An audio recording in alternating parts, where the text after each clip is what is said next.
Hello, viewer. Here I am with another vlog. Boy, merciful God in heaven above. There's a cat. Shh, don't make any sudden moves. There's a cat right here. There's a cat right. Oh, here he comes. Here he comes. That's George. It's kind of like Jaws. See, like the fins going by. Duh. Like I'm fighting a snake. Let's see here. I totally lost my frame of thought. Oh, I think I was going to complain how I've been working all week long at the Whale and then at the theater. So I'm beat, but I'm off the next 2 days. I can't wait to sleep in. Let me tell you. Let's see here. Oh, I want to do a little plug. If you go to youtube.com/Jeff Hillman, you will see a video that I helped make. I made some props for it, and I'm actually in it. It's very rare that. Oh, here comes George again. Hello, George. Yeah, I think he's leaving. Is he gonna stop by that? No. Okay. It's very rare that I help other people out because I work alone. And so I did some props and I played the recycling guy. Originally, when Jeff told me that I was going to be in it, I was supposed to be homeless, and I really don't have homeless attire. So I thought, well, what better way for me to look homeless than to wear flannel? And at my present weight, you might mistake me for Norm Abram from This Old House and the New Yankee Workshop. But no. I'm recycling guy. Or if you see me in the flannel, I could be a lesbian. So I'm either one. Whatever you want me to be, I can do it. So we shot it about 4 years ago. And Jeff just finished it up last week, and he posted it there on youtube.com/Jeff Hillman. I'll put the link right here. And then, if my regular viewers might know, I posted a little behind-the-scenes montage of the making of this little erectile dysfunction commercial. And it's on my Borderline Creativity page. Yeah, it's Borderline Creativity page. Poke around, you'll find it. No pun intended. So, let's see. Oh, so, like I said, I was at the theater all week long at The Wizard of Oz, which every once in a while, Broadway SD, bless their hearts, they bring in non-equity shows. Now, if it's not equity, that doesn't necessarily mean it's going to be terrible, but it's probably going to be a little cheap. So this week was The Wizard of Oz, and it looked like the set was made for $1.25.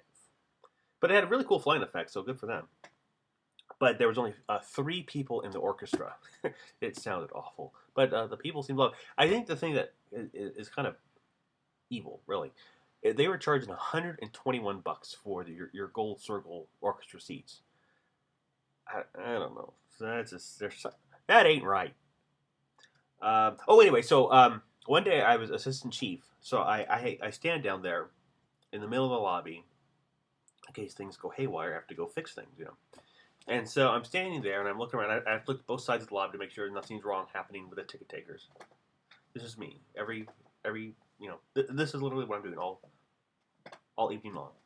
And then I see a woman coming up to me. Oh, darn! I wasn't going to reveal who it was. No, I saw a person. Ignore that last part. Much like you probably ignore most of this. So ignore that. So I see a person coming up to me, and my first thought is, "Oh God, a complaint."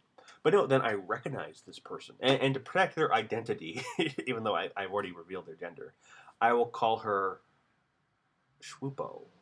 So I see Schwoopo. I just spit. I don't know if you saw that. I just spit. Approaching me. And again, it took me like half a second to realize, oh, I know this person, so it's not a complaint. And so she was there. She would normally be there with Louis, one of my coworkers, who just had back surgery, and he's in our thoughts and prayers. He may never walk again. And she's there with her mother, and so she comes up to me, and we hug, and I may have groped her a little, and so she introduces me to her mother, and she says, "Mom, this is Jeff's coworker, Ruben." And being a nice, polite person, I just continue smiling, like, "Oh yes, if you want me to be Ruben, I'll be Ruben." But inside, this is I'm going. I have a fucking name tag, but no. I didn't want to be rude. So we carry on a little our chit chat, and I tell her that we miss Louis terribly. And so they say goodbye, and then the mom, I extend my hand to shake it, And she says, "Nice to meet you, Ruben." And literally, the second she called me Ruben the first time, I kind of adjusted my arm to cover my name tag because that was just very awkward. But I got quite the kick out of that. So you can call me Ruben if you like. I don't care. Let's see. Oh, so we had big excitement down there at Hancock Street this week. You may not know this, but we work in a dump. This is the whole neighborhood. It's creepy town. We're there behind the sports arena, or the Valley View Casino now, and right in front of us is Gate Gourmet, and then there's a candle shop that they sell wholesale. I don't know what the hell it is. And then there's Job Site, who they block the damn parking lot every day. And then on the corner is a parole office. And every time we come back from the park, there's just a lot of riffraff out there. There's a lot of riffraff. And so, every time we go by, I just want to cover my eyes. I don't want to make eye contact with the criminals, because I'm a pretty boy.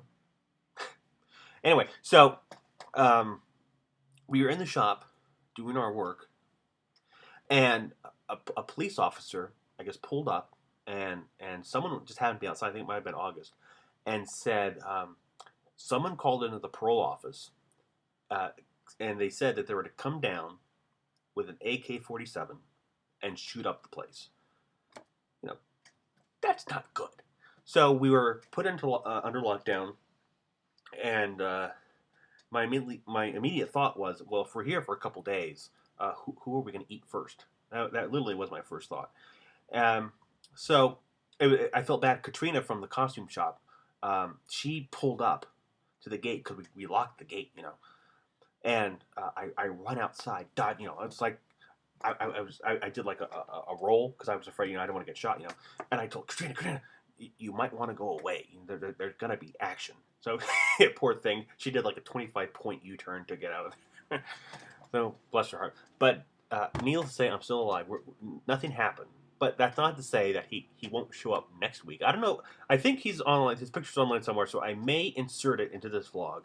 So if you see this person, for the love of God, please call the police and let's apprehend him and put him back into jail. Let's see what else. Oh, so we get the call, and at first it was gonna disrupt our new daily routine. So in September, my birthday weekend actually, my friend Ruben, who I was mistaken for because we look so similar, and his wife, we are gonna do the Disney 5K walk run, but probably mostly walking, up there at Disneyland. I'm doing it mostly so I can get backstage. That's about the only reason I'm doing it. But and I'm getting ready. I'm training for it.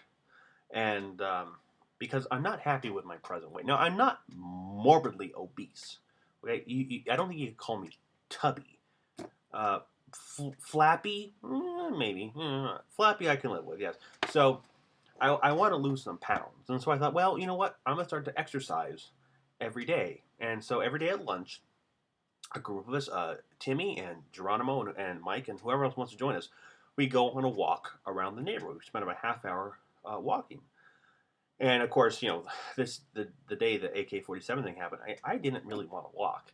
But then, they basically said, walk, pussy. And so I said, okay, I'll walk. If I die by exercising, there's something inherently wrong about that. So we walk around this, this crummy neighborhood. I'm petrified. I'm going to get killed, but I do it because, as I said, I want to lose some weight because I want to stand up and I want to look down and I want to be able to see my toes. So I'll let you know how that goes. I'm very excited. As a matter of fact, at some point I do want to start to run. And I bought a little outfit, and this is what I look like in it. So, enjoy that visual. That's all I got. I'll do better next time. See ya.